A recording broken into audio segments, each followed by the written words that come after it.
Hello， 趁着我刚旅行回来的这个热乎劲儿啊，跟大家介绍几个我出行一定会带的东西。然后有一些呢跟随我可能已经快10年了，真的是非常的好用。第一个防晒，这次出门呢大部分都在室外，所以一款好的防晒对我来说非常重要。这是在美国消费者报告上面今年被测试的一款，防护力呢跟它标签所写的是一致的 SPF 30，然后防 UVA 的能力也达到了满分，然后防水80分钟，是一款化学防晒，但是它一点都不刺激眼睛。我这次有去大瀑布，然后整个就是出汗呀，水进到眼睛，一点都没被刺激到。它是比较稀薄的，上脸以后呢，看起来比较油，但不是厚重闷闷的那种感觉。如果是去水里边玩的话，这款我觉得没有问题。但如果说我今天还是要见人，我会再加一个这种有色面霜，就这个牌子。它是相对其他有色面霜来说比较哑光的一个，而且它也是这种化学防晒成分，跟我这个2个都是化学防晒剂。后面我还会再加一个 NARS 的大白饼，这个是我今年才开始用，用了以后就有种相见恨晚的感觉，很自然、很轻薄的一个妆效，加在一起呢，我就不用化妆了，非常好的一个组合。然后出去呢补防晒，直接用手去这么涂抹肯定是不容易的，所以我用的是这个资生堂的，就剩这么一点了。SPF 写的是50+广谱，然后防水80分钟，化学防晒，但是我确实没有找到任何第三方的测评。最大的好处呢，就是在外面好用，而且它是透明的。我老公出门是不爱涂防晒的人，这款我就给他特别方便，想起来就拿出来涂。反正这次回来以后脸上没有被晒红，他是真的特别容易被晒红的那种人，所以我觉得这款还是比较管用的。涂多了确实是比较油腻，但是下水的话这款也不影响。如果你是今天第一次上防晒就直接用它，可能要涂很多层，其实是不太舒服。但如果是补涂，你可以勤补涂的状态下的话，这款我觉得还是合适的，胜在方便。再来说一个这个吧，是我常年放到车上，是一个旅行枕，出国前在国内的机场买的，是无印良品的，跟着我已经有快10年了，到现在还在用。除了上边稍微有一点点磨毛以外呢，其他地方都感觉像新的一样。我已经洗了很多次了，但是触感依然还是非常的光滑。优点就是枕得久了也不会觉得闷热，长长一条，很松软，也很轻便。我也有其他的旅行枕，这个也是临时在机场买的，戴久了很闷，而且它的形状不可变嘛，不是很方便携带。我都不知道MUJI现在还有没有在卖啊？如果有卖的话，我真的很推荐大家去买。再来，这个也是在我车上放了有几年了吧，是一个防晒巾。防晒的时候呢，给它围上；凉的时候呢，给它当一个小毯子，然后这样睡觉的时候也会比较好，不怕空调吹着。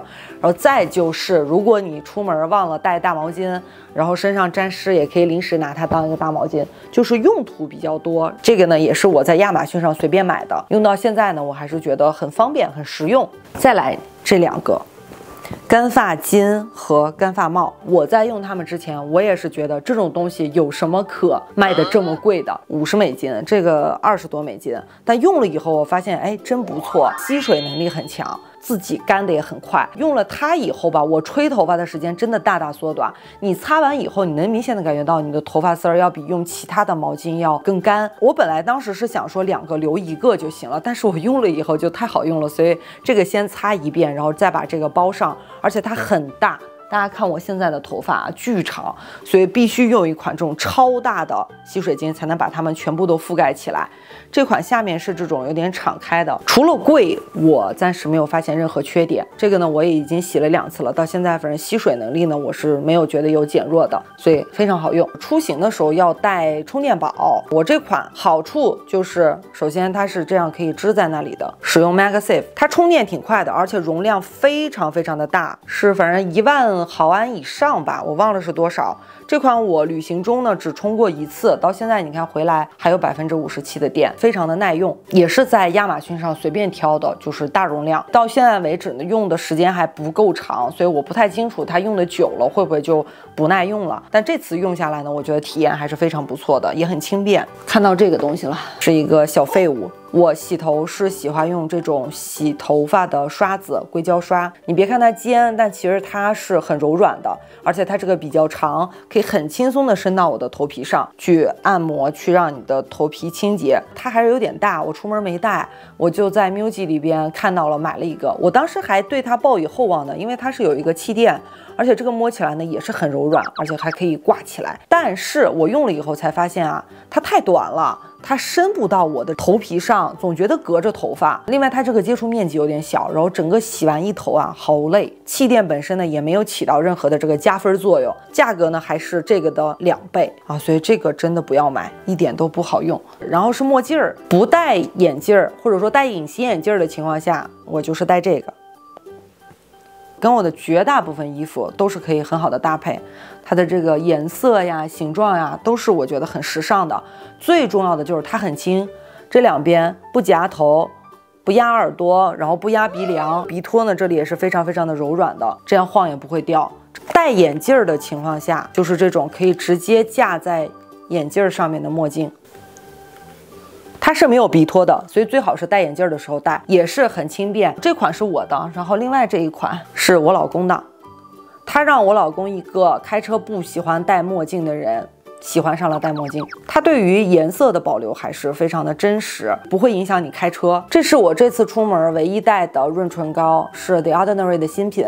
最近看好多地方是不是都买别的东西赠它，但它真的还挺好用的，可以媲美我之前最喜欢的 Aquaphor 那款润唇膏了。价格好像还是比那款贵一点，但是从好用程度上来说的话，我觉得还是挺不错的，也没有什么怪味儿。然后是几个我睡觉的时候要用的东西，这款真丝的枕巾，现在是一个收纳起来的样子，自带的一个收纳的小包。其实酒店的枕头也没有不舒服，但是我稍微有一点点痤疮，就希望在睡觉的时候有一个我比较熟悉的触感。枕巾嘛，然后离你的脸又比较近，所以我希望我能用我自己的东西。大部分的这个酒店的枕头它都能套上，反正也是自己用嘛，然后我也不会管它皱不皱。然后这个也挺厚实的，收纳的时候呢也贼方便。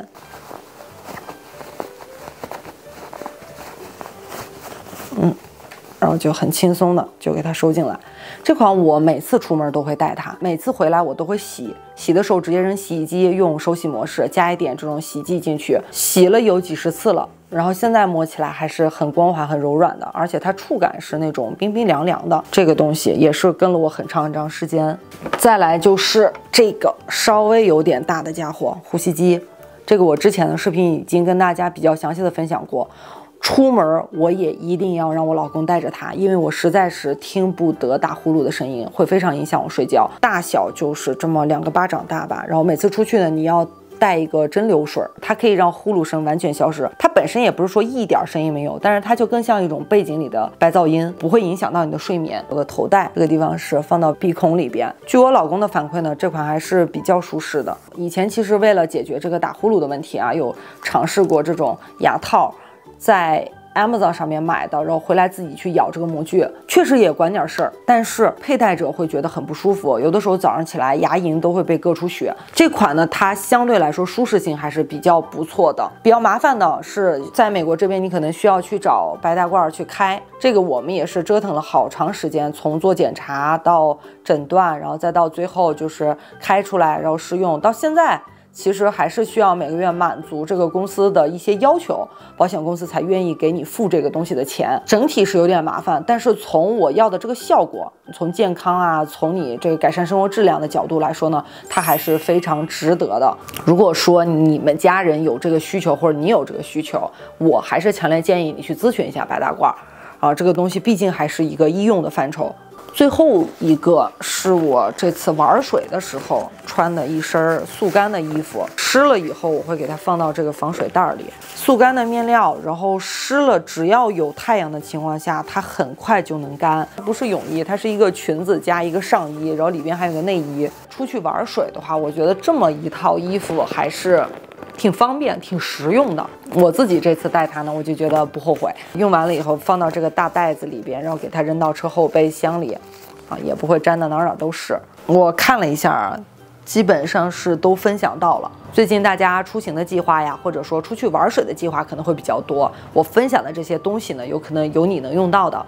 有一些如果我没有讲得很清楚，你也可以直接留言问我，我会尽量把他们的信息整理一下，放到信息栏里边。感谢大家的收看，让我们下次再见，拜拜。